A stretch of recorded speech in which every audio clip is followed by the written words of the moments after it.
Appreciate everybody being here. We're here for two reasons. Because of a very extremely tragic incident that has occurred, but on the other side of the coin, a conclusion to that tragedy. As all of you are well aware, last Thursday, March 30th, we received a call near Forest Lakes Park, where our first victim, Layla Silvernail, was located suffering from a gunshot wound. She would later succumb to her injuries. The following morning, we responded to a location about a half a mile away and located a second victim deceased on the side of the road from an apparent gunshot wound.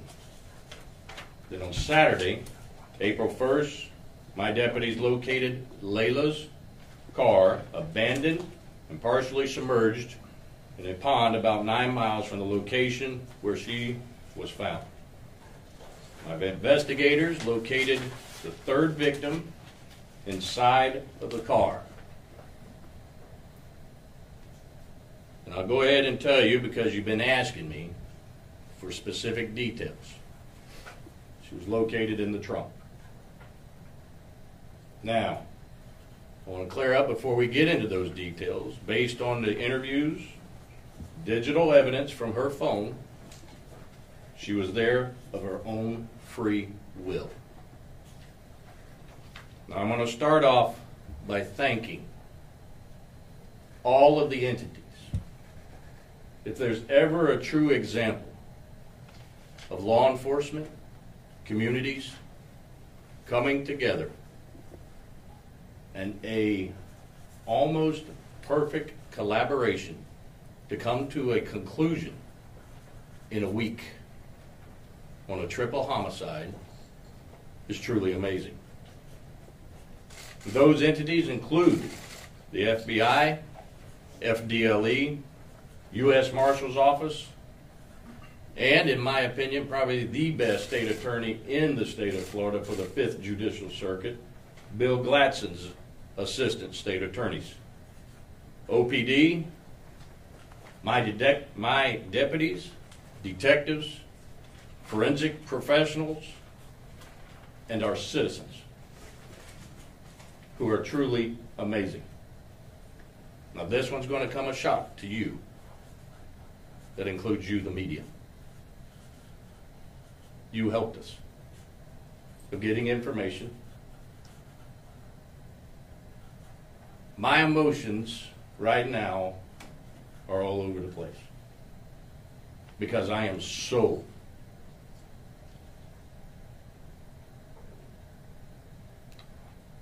proud of my guys and girls.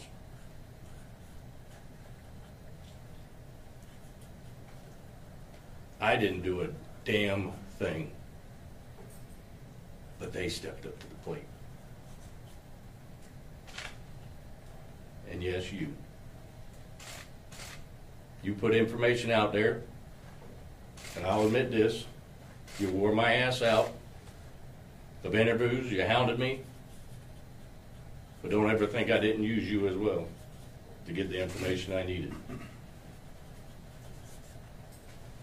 Now, the investigators were able to determine that this group of juveniles were involved in committing burglaries and robberies, which they referred to as a lick. Now, although we had out there that was gang related, we have nothing specific to say that it was any rivalry or anything to such that cause. But however, each and every one of them, in some shape or form, is associated with a gang. Basically, simple terms, there is no honor among thieves. And at some point, these three individuals turned on our three victims and murdered them. Two of them right there. They fled the scenes, but left a lot of evidence in their wake. Through the cooperation of the agencies that I previously mentioned and my office, we were able to begin compiling all of the evidence and finding these killers. Now, we were shocked and saddened by the violence, as all of my citizens, because we are shocked not only are the victims juveniles, but the murderers are juveniles as well.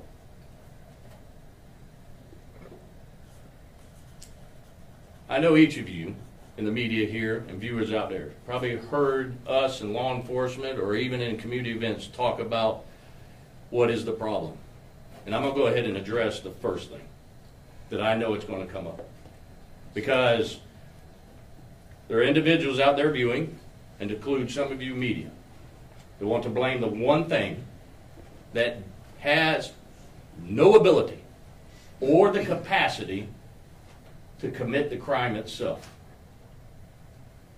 And that's the gun. These individuals committed the crime. Now, what's the solution? I wish I could give you that answer, because this world would be a whole lot better. But the fact is, society fails it. We do not hold our juveniles accountable. We minimize their actions. And let me tell you why I say this. Last night, I had to stare into the eyes of two mothers. It's not their fault. Because what I saw last night was two mothers who are willing to give their sons everything, do everything for them, and give them their own lives. But just like you and I, no matter how much we teach them, because I am a father, I am a father, and I cannot fathom what they were going through.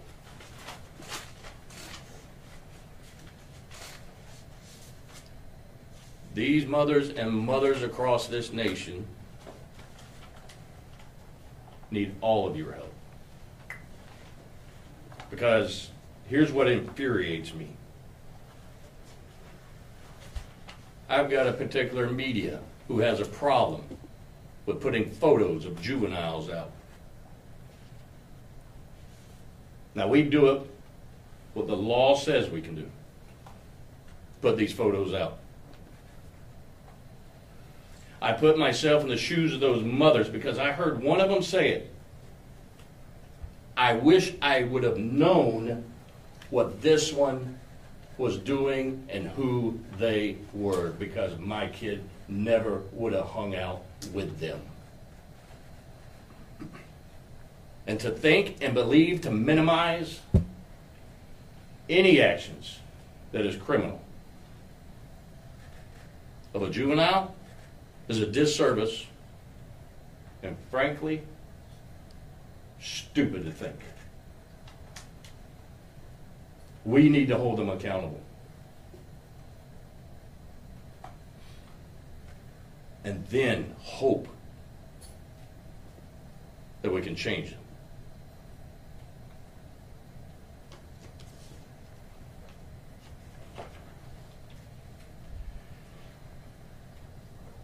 I'm not going to be able to give you everything because there is a third suspect that we were unable to locate last night.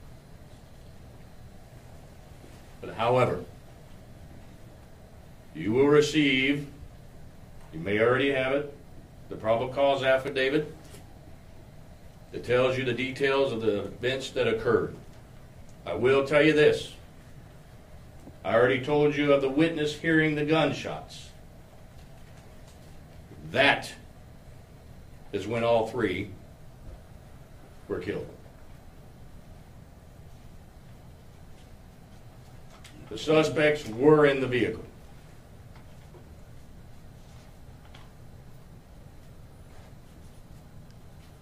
This individual, who is a juvenile also, is who we're looking for. Now, I'm talking to the viewers. Some of you know him. You know where he is. and you need to turn him in. Now, I will get him. I will find him, and justice will be completed.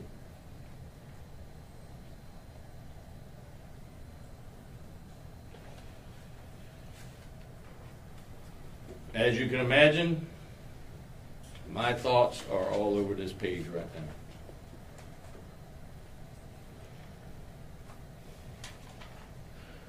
Fighting these crimes, these type of crimes, requires all of us to come together as a community.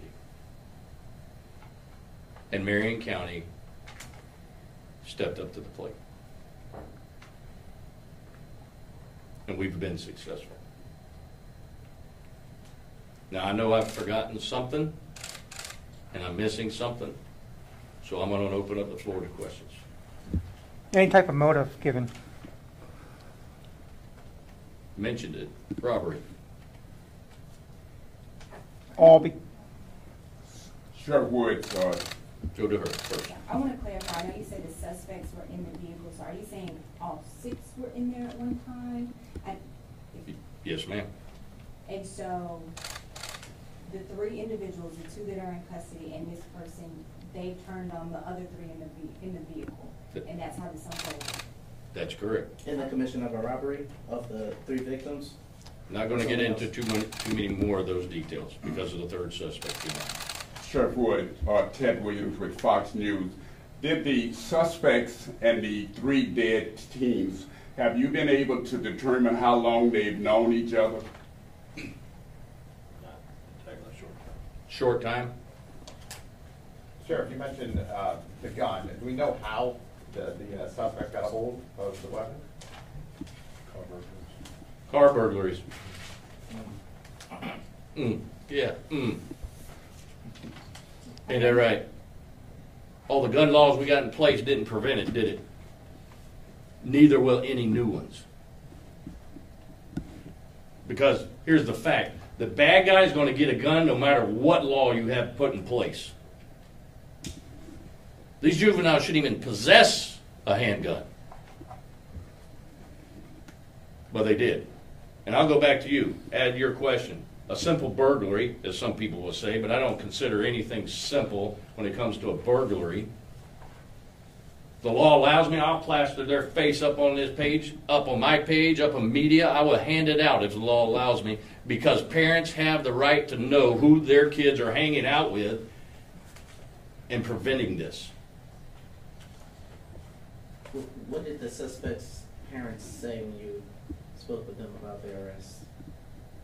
I personally didn't speak to them about the arrest. It was immediately after the interviews in which I talked to the mothers.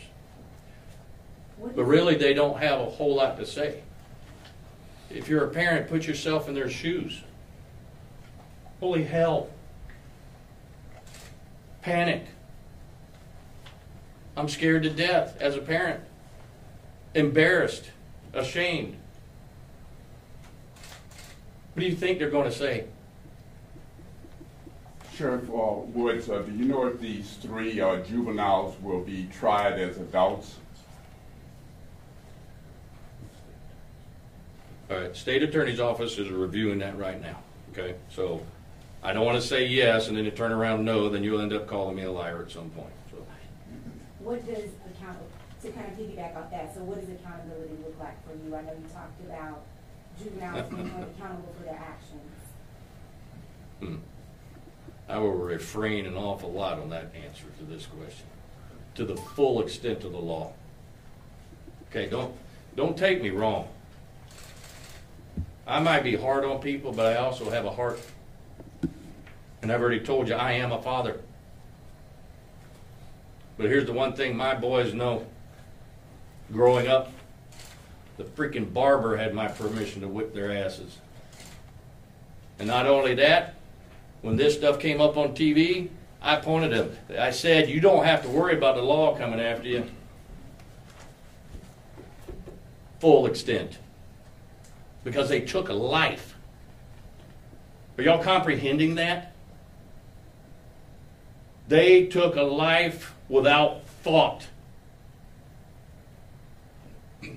They deserved the full extent of the law. Had you come in contact with these teens before? Because I see the pictures. Are these mugshots from previous incidents? I personally haven't, but have we? Minimum contact. I can tell you right now. I know somebody over here had a question. Sure. Andy? Do I understand correctly that the three victims were an active part of crimes prior to their deaths with these three? Is that correct? I don't want to give too much detailed information, okay? But let me put it this way. My dad was a fireman.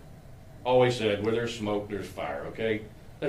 Folks, don't ask dumbass questions. And Andy, I apologize. But really? Do I have to spell it out to you? What do you think they were doing? They're associated with a gang, and I've told some of y'all in interviews, gangs don't go to church on Sunday and then preach the gospel for the next 6 days. They're gangs because they commit crimes. How simple is this idea? Where are we losing it? And I know we're going long, but this is my press conference, not yours. Sheriff, if Yes. if all six were committing crimes, do you know why the three turned on the other three? I can't divulge that. I wish I could tell you. I'll tell you when we get this one. Okay?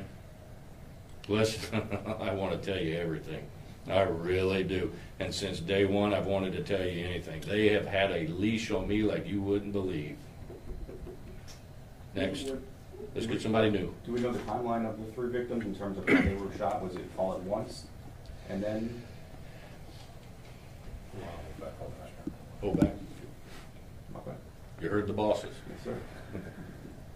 Do you know how they were apprehended? Were they hanging out somewhere? How were you able to catch up with them?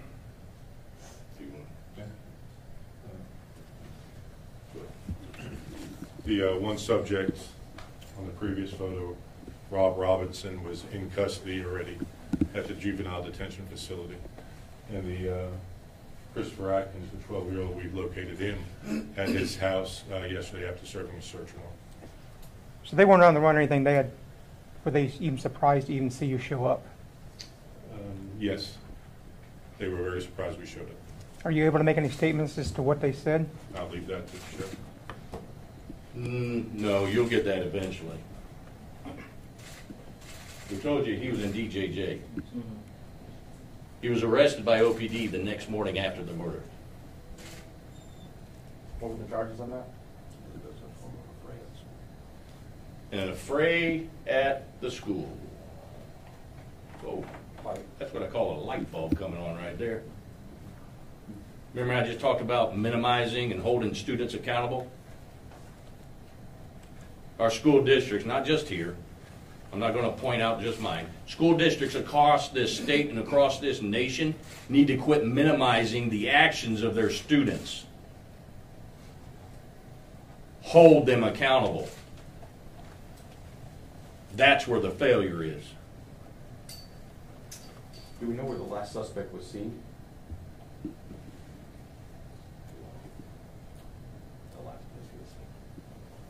We're going to hold that one. Did all three have guns, or was it just one gun? And which one pulled the trigger? Do we know that at this point? All right. Some of that I'm not going to answer. Okay. Some of it I will. The one I will is the two confessed to shooting our third victim in the truck. How many guns were involved? I'm not going to answer that one. I appreciate your questions. You wouldn't be doing your job if you didn't ask. Any others? Sheriff, is the third suspect, does the public need to worry about him? No, the community doesn't need to worry about him outside of, I want them to find him. That's what they need to worry about, is locating him for me. And they do. You ain't ever watched my Wanted by Woods Wednesday? That's successful, and they find them. I'll allow one more. Are these juveniles all students at the same school? No. All righty. Thank you.